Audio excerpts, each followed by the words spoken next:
Hey guys, and welcome back to another episode of Everquest Old School. And on this episode, we're actually going to be hunting at the wall. I recently got a level, so we are level 9 now. Just barely into it. If I died, I'd probably lose the level at this point. We actually have some Cleric buffs on right now. Heroic Bond, and I think we still have some Druid buffs on. Yeah, Spirit of the Wolf. So we're able to run a decent speed. I mean, if you're the pooler, this is really all the speed you need. That Barb is taking all the mobs, so we have somebody over here. It looks like they're power leveling somebody else. We've had some issues with them. I don't really want to use the word stealing our mobs, but they have come like right over here, right on top of us, and just taking mobs. Just a couple of those, so I'm chalking it up to mistakes from somebody who's new. You know, just not knowing the protocol, not realizing what they're doing. I try not to believe the worst in people because in other videos I had made the point that I haven't seen anybody bad on this server yet. I haven't seen anybody go out of their way to make people miserable or steal loot or steal mobs or do anything like that. This is the first time we've had any of those issues.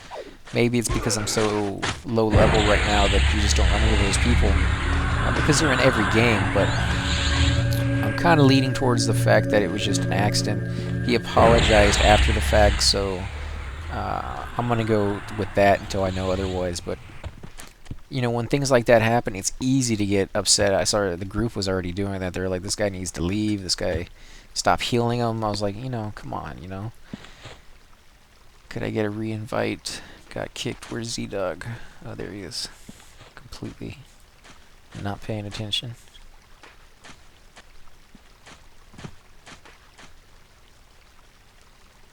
Come on, I invited you, man.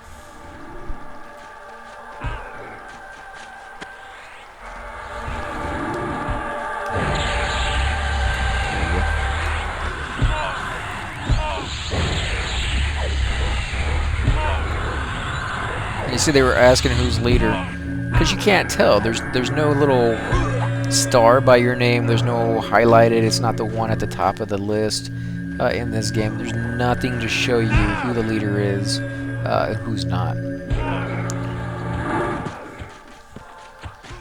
Later on in like Everquest 2, they fixed that, made it easier if you're raid leader, group leader, whatever. You knew who it was. In fact, I think they even later on went ahead and gave you know, bonus experience to the leader, because they realized that, you know, anybody who's forming a group is going to be spending a little bit more work than other people to get it put together, to keep it together, to decide where we're going, how the loot works, and all that other stuff. I kind of agree with that, and at the same time, I kind of don't, because once the group is together, it's really not all that difficult to keep it together. You know, it's only once somebody leaves that the group leader really has to do anything. And how often does that happen? I mean, are you doing that every 5 minutes? Because unless you're doing that all the time, is it really worth it to give them extra experience, the whole group? So yeah, it's a nice and not a nice thing at the same time, as in it probably will cause a little bit of resentment. People are going to be like, hey, make me the leader for a little while. I really need to level up. Or, hey, do this. You know, it's an unnecessary thing, I think, because most of the time the reward for being the leader is that you have a group. You put one together. That's what your ultimate goal was. It wasn't that you really wanted to level up that bad. It was just that you wanted to put a group together to gain some experience, to get some loot, to basically just play the game. That's your reward. So, you know, I kind of would have left that out. I also definitely would have left out mercenaries. That's something they added to Everquest 1 and Everquest 2, and it's pretty obvious why they added it, and when they added it, it was just another sign of, you know, definitely why they did it is there wasn't a lot of people on. Like, Everquest 2 right now is in demise, unfortunately. I don't think it will ever go away completely, just like Everquest 1 won't ever go away completely. But there's not anywhere near as many people playing that game as there used to be, and there's fewer and fewer every day. So eventually they're going to have to merge more of the servers together so that people can still find groups. I don't take kindly to... okay, this guy's acting like he's Texan. or he watched South Park too much. We don't take kindly to your kind in here. We don't take kindly to people who don't take kindly.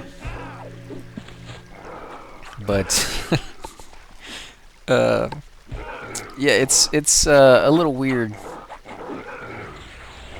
Completely forgot what I was talking about, so we're gonna have to go on to another subject. Sorry, guys.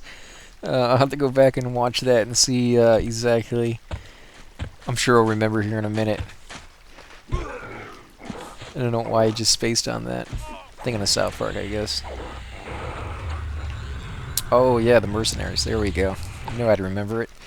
Yeah, I think that's the decline of the game right there, because, as I mentioned before in this one, grouping with other players is one of the most enjoyable aspects of this game. And yeah, you can do it solo, but it takes a lot of the game away. Like the greatest memories I have of this game were not soloing, which I did. You know, I did a fair amount, so it's not like I just never did it, and that's why I don't have any fond memories of it. I did it. It just, the memories I have of grouping with other people and the adventures we got into and the places we got to go see, and just the overall amount of enjoyment that I got out of the game was just so much better when I was with other people. That I don't see me playing the game for long periods of time, or anywhere near as long as I played the game, if I never had to group with people. And that's what mercenaries kind of make the game like. For those of you who are not familiar with what mercenaries are, they're basically a non-player computer, an NPC, that I can go to and actually hire to be part of my group. They can be, you know, a computer-controlled character who heals. He's a cleric, and he actually sits in the back. And the AI is really good. It's really on the ball. It knows when to heal. It knows how to heal. It can even cure you of diseases. It can pretty much do everything that a cleric does. That's mediocre. It's not a bad cleric, not a good cleric, but not a bad cleric. And so that's pretty nice, because when you join a group and you get a cleric in your group, or a healer of any sort in your group, there's always that chance you can get a bad one. And this one actually takes that chance out. It gives you a medium, you know, just right down the middle. It's fair on all counts, on the healing, on the buffing, on everything. In fact, it's probably better on the buffing, because it's a computer. It knows exactly when to cast the buff to reapply it to you. Kill this guy real quick. This guy's hurting pretty bad. That little whip he's dropping right there, that's one of the special weapons he has. Keep healing this guy.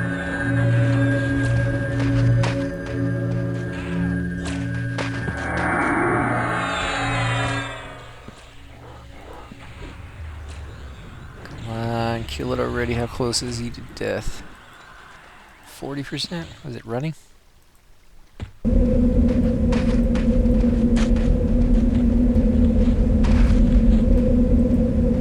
This is the pay I was talking about earlier.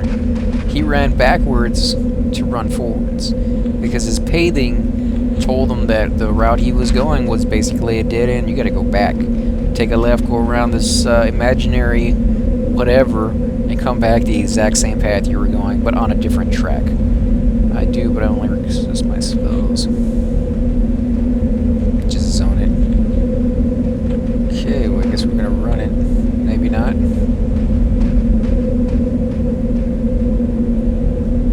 Wish these guys would make up like shoot. And now it's a train. Okay. Guess I'll zone with them.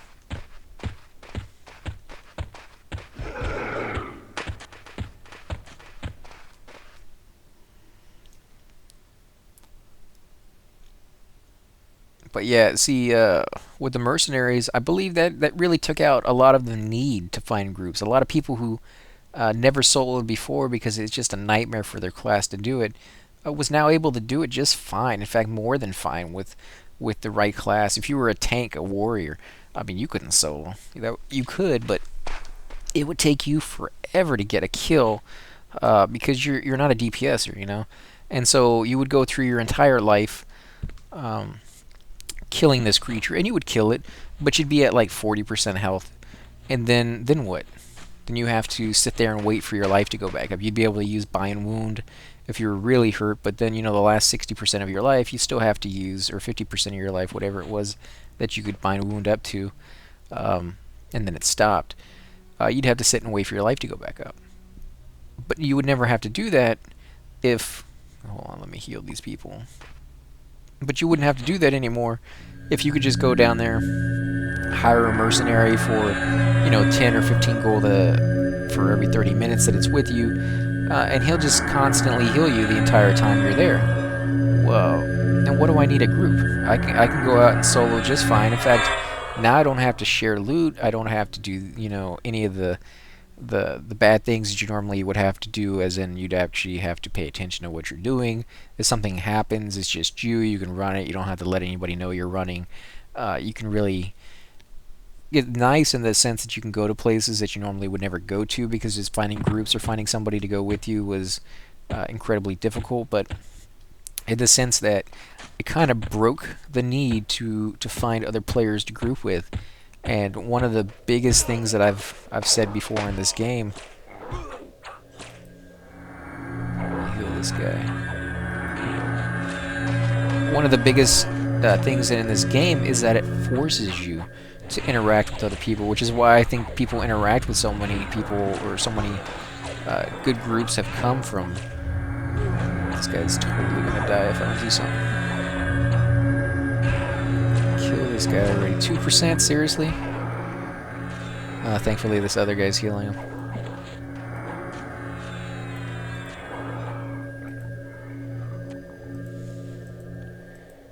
Okay. Let's see. Leather whip and brass earring. So this is what the Taskmaster right here drops. Not bad. I mean, the whip is okay at this level, and the earring AC, well, I don't even have an earring, so if nobody else wants it, I'll go ahead and loot that. I'm guessing since everybody else ran away, nobody wants any of it. I'll go hold on to it for now. But there you go, there's the stats. 5 damage, 30 delay, it's medium for Warrior, Paladin, Ranger, Shadow Knight, Bard, Rogue, and Race is all. Let me sit down real quick. And as far as the ear goes, it's just 2 AC and everybody can use it. It's tiny.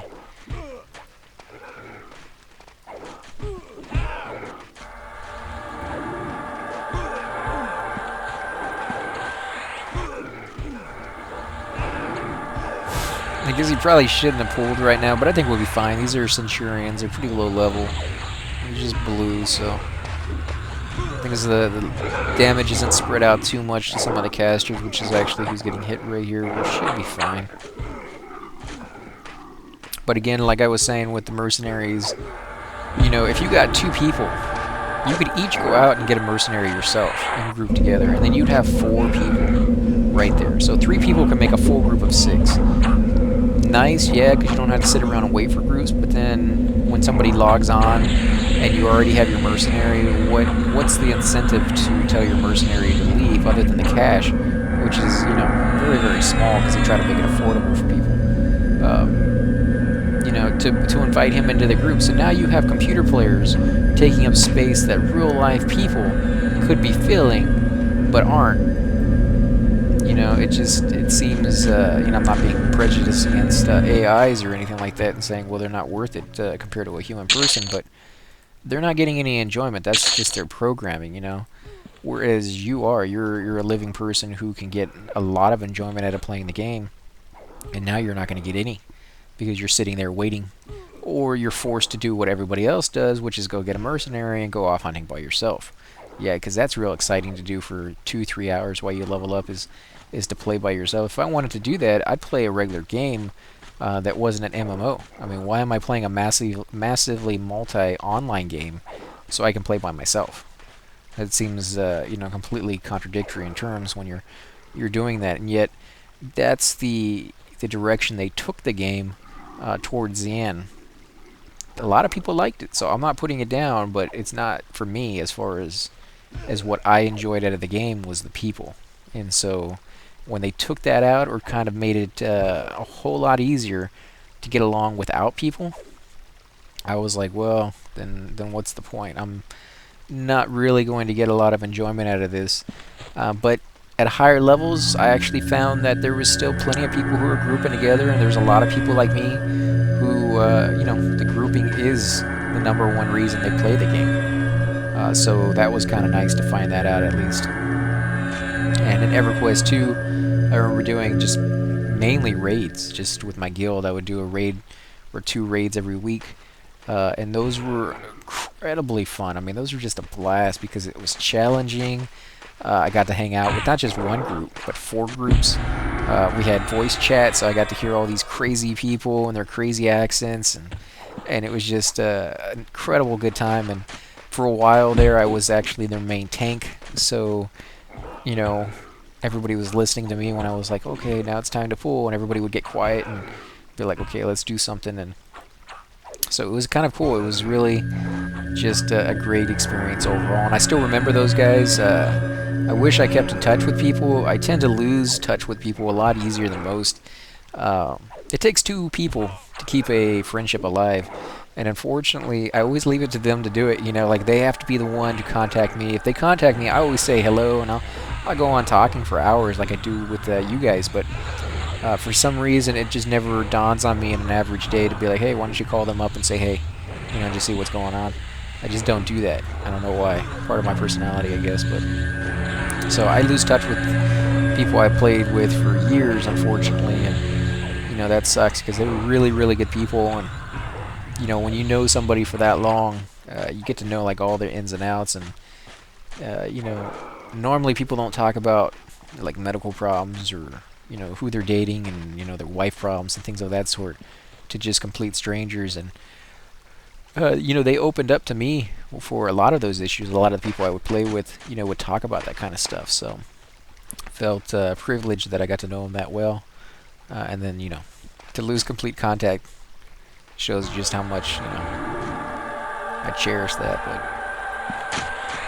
at least it would for some people, but it's not the same. Like I said, it's not because I don't care. It's just that I would say my major flaw is that I'm just lazy, like incredibly lazy. I love sleeping. Like most people will be like, yeah, who doesn't love to go to sleep? I can sleep for like 18 hours in a day if I had the time to do that. If I didn't have to go to work or actually make a living at something, I could sleep for that amount of time and be perfectly fine. I would not have a problem doing that every day. In fact, I would love it. I would love to sleep late. Maybe I'm just saying that because I never get to do it, but it's amazing how lazy I can be if given the chance. So I think that's my major fault, and that I'm just, if I get the opportunity to be lazy, I always take it. Or at least I try to. But I very rarely get that opportunity, so. What do emissaries con to you guys? Gonna pull one. I have no clue what they con. Probably red.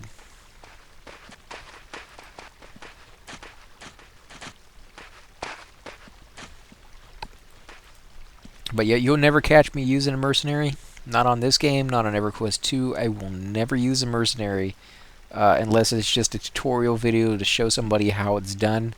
But I'm not even sure I'll make one of those because I don't really promote the fact to use those guys. It seems to me as a cheat at the very least, and a destructive influence at the most. So.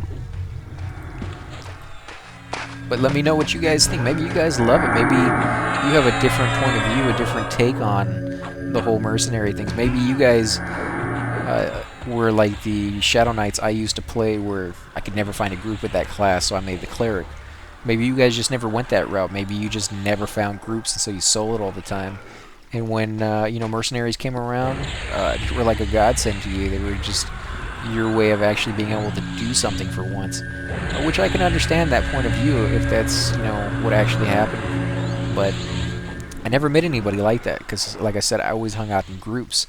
So I would really love to hear back from you guys. How did you guys play the game? Was it groups mainly, soloing? Was it a mixture of the two? Did you just play it by ear every time you logged on. If you found groups, then you went with them. If not, then you went solo. Or were there days that you logged on, you're like, okay, I'm going to solo today. I set aside a little small area that I found that's really good, and this is what I'm going to do. Is that how you did your stuff? You know, I'm always interested in finding out, you know, how other people see the game and how they play the game, and really, what did they find the most appealing about this game? Is it the people, like I do?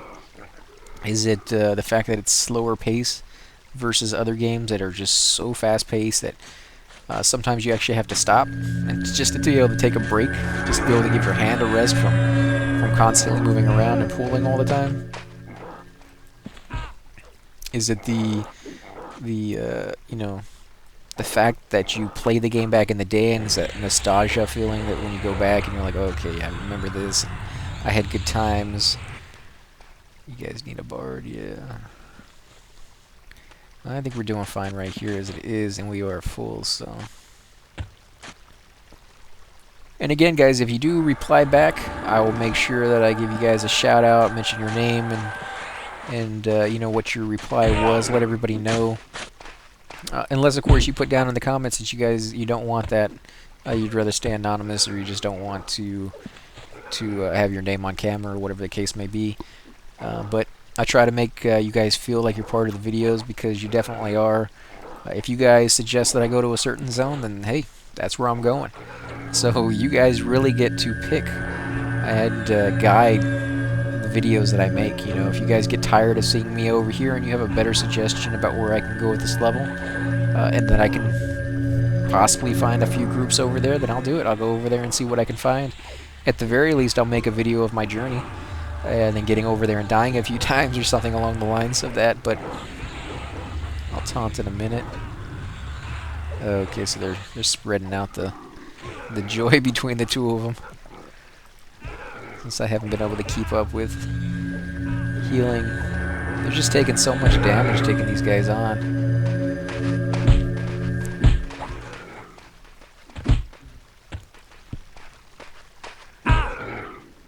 Come on, they all ran right by, not one of them could pull it off me. There we go. I got a med, guys. I am completely out of power. That's just another lazy cleric sitting on his butt.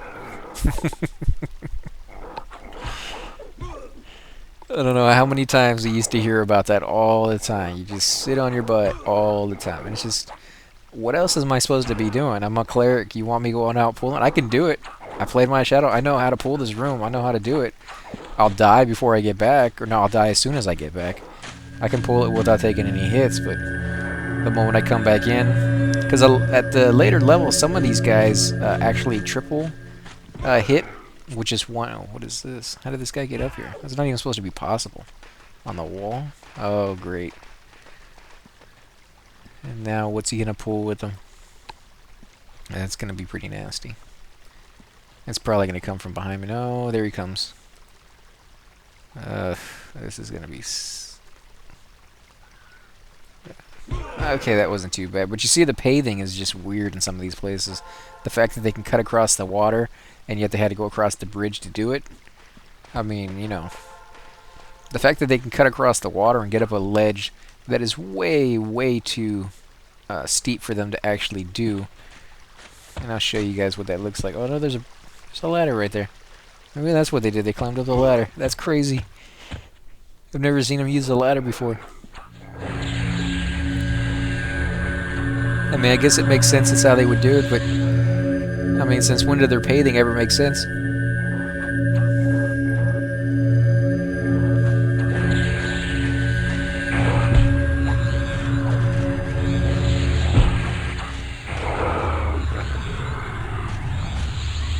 Oh, man, I so want to go to Guck. Anyone 37 plus feel like starting an assassin group in Guck. Oh, man, I so want to go there. I can't believe it was only level 37, though. I thought I was hunting there when I was in the 50s. It must get harder and harder the further down you go. You must be able to do, like, the top at 37 or something like that. And that's, like, the minimum. And Lake Wrath. I remember doing Lake Wrath. There was this little island out in the middle of nowhere. and there was like these stairs that led up to this platform, and there's like this beautiful like blue flaming light off of it, and I think there was like 2 or 3 Avocs that would spawn up there. And I remember there was a group that would usually camp at the bottom of the stairs and pull those things down, but occasionally you had a good enough group that could go up there and just kill. And those things spawned so quickly that even just, you know, 2, I think it was just 2, it might have been 3 of the mobs that were up there was enough to sustain a group at that level. It was just great experience. And I remember leveling so fast in that one spot. Go ahead and heal these guys up.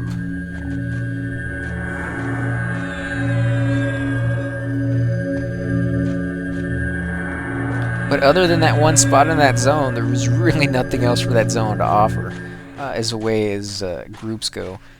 There wasn't really any... Oh, this is gonna... What's going on here? Okay.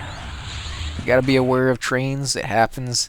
And if you can see it coming, you can avoid that first crunch, which is usually like 4 or 5 creatures hitting you. Which reminds me of the triple hit thing I was gonna tell you guys earlier. Is at higher levels they actually do a triple hit, which means 1 hit will be 3 hits. So instead of getting hit for, you know, 300, 400 points of damage one time, you get hit with that amount of damage 3 times in one time. And every time he does it, he gives you another triple hit. So you can see how that would add up on a character like a caster versus, say, like a wizard. You know, the fact that he can barely take on 1 hit that gives him 400 or 500 damage. 3 hits, it's going to be like 75% of his life in 1 hit. So when I was saying that I could pull him, but as soon as I get back to the room I would die, that's basically what would happen. I would pull him back to the room, be perfectly fine, and the first hit would just take off, you know, 3/4 of my life. Maybe not as much as that, because as a cleric you're able to wear plate armor, so you can actually take hits pretty decently at higher levels. Not close to what a tank can do, but, you know, better than a caster, obviously. Still, I wouldn't want to pull like a body pull or anything like that with a cleric. That's just... I know later on we got... Was it a hammer that we could cast, and we could send it off, and it was a great pulling technique, because you would send the hammer off, and it had a very, very small aggro range on it, but it was huge distances that it could actually travel. I don't know if it was meant to be that way, or if that was kind of like a bug that they had, but most pets have a limit, you know, of like 50 feet in front of you or whatever, that you're allowed to send your pet off to attack something. Anything further than that, you're just too far, and your pet's like, yeah, I'm not going to do that. But that hammer pet that the cleric's got, which I believe was a spell you actually had to get off of a mob to get it, you could send like farther than you could see. Like the puller would do everything he had to do, fatigue, death, do all this stuff, just so he could target the creature.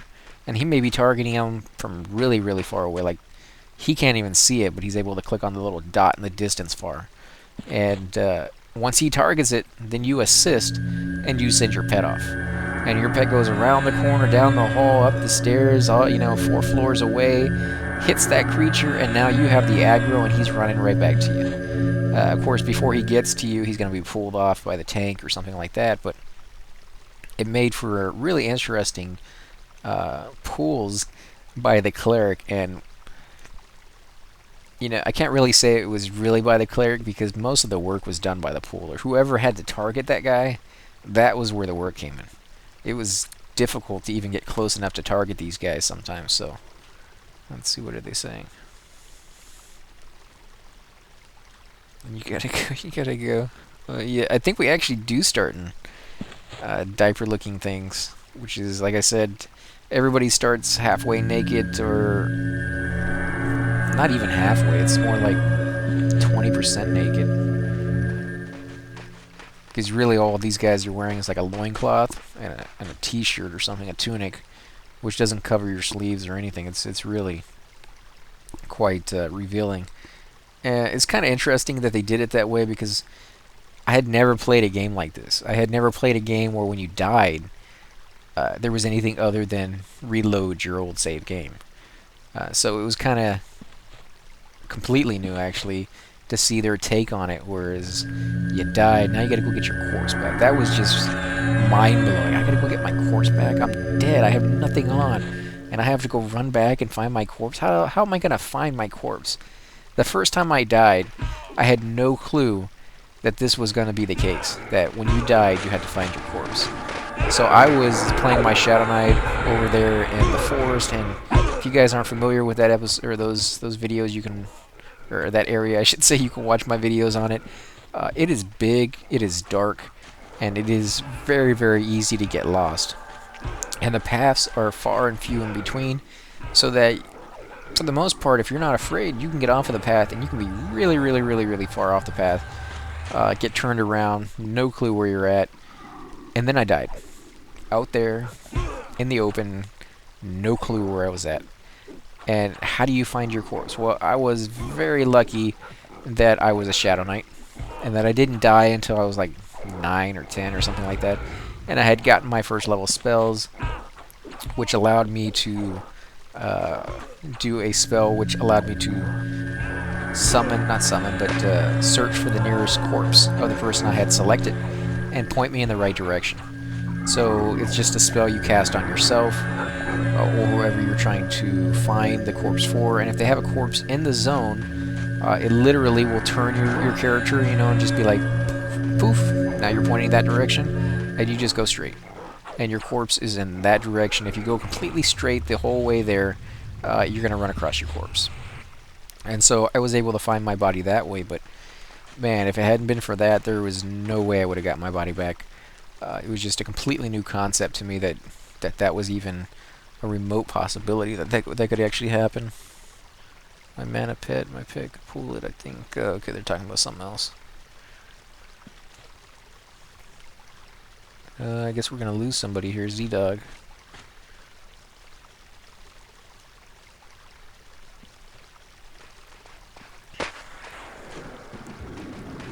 Let's see, what level is he? Oh, he's even, so he's level 9 as well.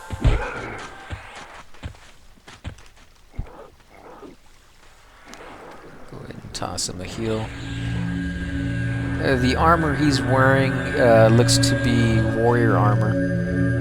Kind of high level is that, because I recognize it, so at least around level 50 armor, which is, it's not actually leveled armor, it's just, that's the level in which you'll start to see armor like that being prominent. And I remember it from way back in the days. Man, that dude is huge. I remember, and I've said this before in some of my other videos, but I remember when these guys would sit inside the doorway of a building and trap people in the inside, because you can't go through people, which I even show you. Like, I can't go through him. I can go around him, but I can't push through him. So if he was, sitting in a doorway, you can't get past him. And some of these guys were huge, right? I mean, and this guy's not only tall, but he's wide. So he can literally block an entire doorway, and you can't jump over his shoulder, you can't sneak around the corner and crouch. There is no way you're getting through that until he moves, or you gate out or something like that. So it was funny for a little while, to see these guys, block the entrance to a bank. Because, there's always people at the bank, putting stuff in, taking stuff out, getting ready to sell. That's because we didn't have a bazaar or anything like that back in the day. Really, if you were selling something, you could do it in any zone, but you'd have to do an auction. And being like, selling this item, this much money, please send tell if interested, and people would send you a tell and be like, hey, can I buy that item? Of course, you weren't carrying it around on you, so you had to go to the bank and get it. And so there was always people there doing transactions and things of that sort, so always packed. And they would just go in there, open up the door, sit down, and that would be it. That would be all she wrote, because there's no way to get past these people. And it would tick some of these guys off, because they didn't know any patience. And they would all be screaming and yelling and say or shout, and all the different chat channels that you have available to you for this guy to move. And he's doing it on purpose. He's getting the kick out of his life to sit there and block all you guys. He's a troll, in the sense that he is literally a troll. So it's funny. I don't know if that's where the term came from, but man, it was always them doing it, and the ogres too. But you know, they're a little taller and far skinnier, so they couldn't really block a doorway as much as these guys could. It just brings back such good memories. I mean, horrible when you're going through it and you need to get to wherever you're trying to go. Okay, I just put everything in the bank. Now I'm set to go. You turn around, the door's blocked. This stupid guy is blocking the door. I mean, what kind of enjoyment is he getting out of that? Is what I would always say. But you know, looking back, I'm like, yeah, okay, I understand it now. I would never do that myself, but I can see that he was just doing it for fun. And most of the time, they would only stay there for, you know, a couple of minutes, and then they would get up and walk through or something like that, and everybody would be like, yeah, yeah, yeah, whatever. Now they're all rushing the door, trying to get out before he blocks it again. And there would be sometimes though you'd get a jerk, just somebody who, I don't know if he was doing it for enjoyment or if he was just doing it because he was having a bad day or what was going on. But some of these guys would sit there and block the door, and then they would just go AFK, like for hours. And there'd be people like me who would just sit back against the wall and be like, okay, he's gonna leave pretty soon. He's just waiting for his fill of whatever he's looking for. But he wouldn't, and so I would literally have to gate out. And sometimes you are not bound anywhere close by to where you happen to be, especially if you're not grouping with somebody. Like if I'm traveling across the land to another zone and I'm going someplace like Seb, and I take the boat over to the other continent, I'll stop at the bank. Now that bank's actually outdoors, I believe. But if it was indoors, I'd stop at the bank maybe and throw some stuff in some of the slots and maybe exchange some of my money so that I wasn't so overweight and all this other stuff, which you probably should do before the big trip anyways. But let me loot this stuff up. You know, and so you're not bound anywhere close by because you're going to wait until you get to where you're going to bind yourself.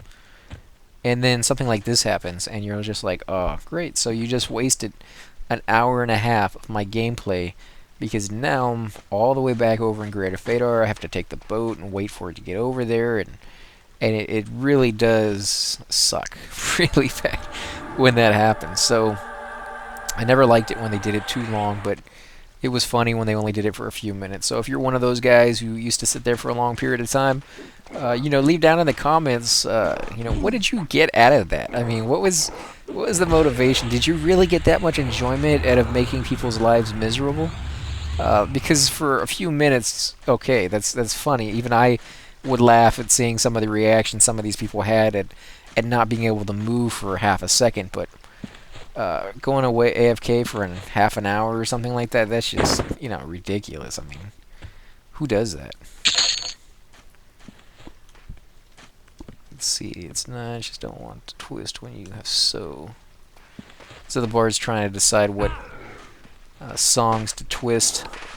And in case you're not familiar with bards, they don't actually get spells as we do per se. They get songs, and their songs look like our spells over here on the side, but when you click it, it just stays on. But all the other spells or all the other songs gray out because you can only have one song at a time, technically. There is a way to get around that, obviously, because, well, maybe not so obvious, but the song lasts for a certain number of ticks, which is basically saying it lasts for a certain number of seconds. And depending on whether you're wearing a musical instrument, I'm not going to get too much into that because it's a little complicated for those of you who aren't familiar with the class at all. So say it lasts for 4 ticks. That gives you 4 seconds to cast another song while that song stays up. So you click the song on, you click it off, that song is basically a buff still. It's on everybody for 4 more seconds. That gives you another chance to click another song on, click it off, and go back to the original song. And therefore you basically have 2 songs playing at the same time. You're twisting the songs. And you can do that up to 3 songs on an average. That's a decent bard at higher levels, does about 3 songs. And you can imagine how strenuous that would be on your wrist doing 2, 2, 3, 3, 4, 4, and going back to 2, 2 all over again, and doing that the entire night you're playing. It's a little stressful, I think, on your wrist, but I had bards that would do more than just 3 songs. Sometimes they would do 4 or even 5 songs. I think 5 is the limit that I ever saw, and that's when the musical instruments would come into play and things of that sort. So I guess I'll talk a little bit about musical instruments for those of you who are interested in that. I'm hoping I'm not overwhelming you guys with information if you're just not very up to date on. This guy's gonna die. Hold on a second. That's what happens when the enchanter starts taking hits from a Lego. He's gonna take all my power.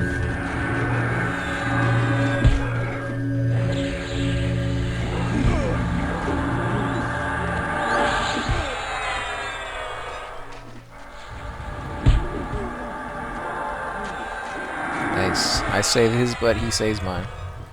It's a good little combo there.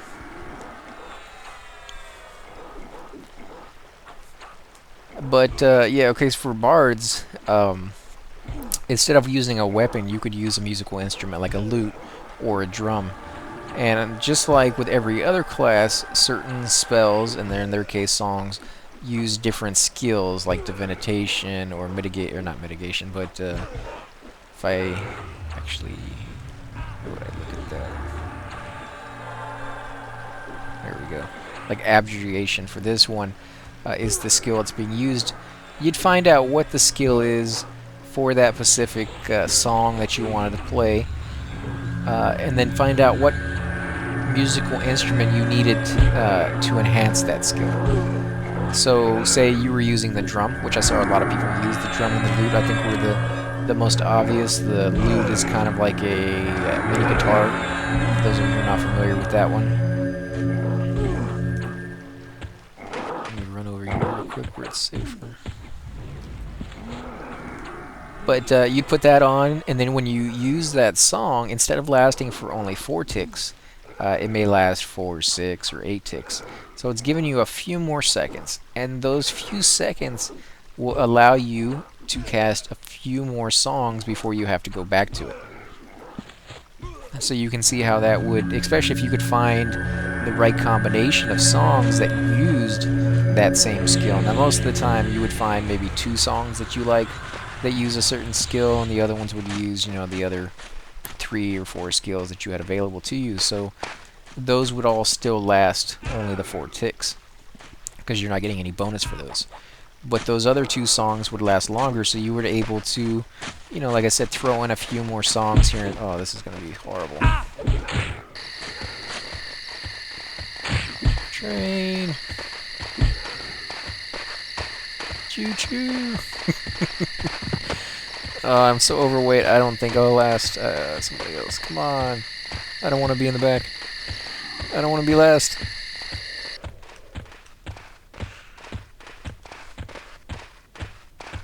That was somebody else's. Now remember that even though I didn't cause that train, I called it out. So if anybody dies from that, they're going to be coming to me and asking me what was I thinking, why did I cause that train, I owe them this, I owe them a res, whatever the case may be. That's when you have to explain to either them or even the whole zone that, hey, I just called it out, somebody else did that. And that's when, people start looking around to try to point the finger at people and be like, okay, who started that? Why were you doing this? And, it can get really, really messy, because when people die, they can get very, very angry, especially if there's no hope that they're going to get a res out of it.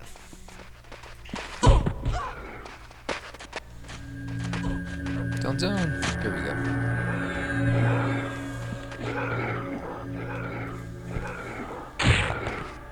Oh, come on, where did that one even come from? See, he didn't taunt it, it went straight after the enchanter.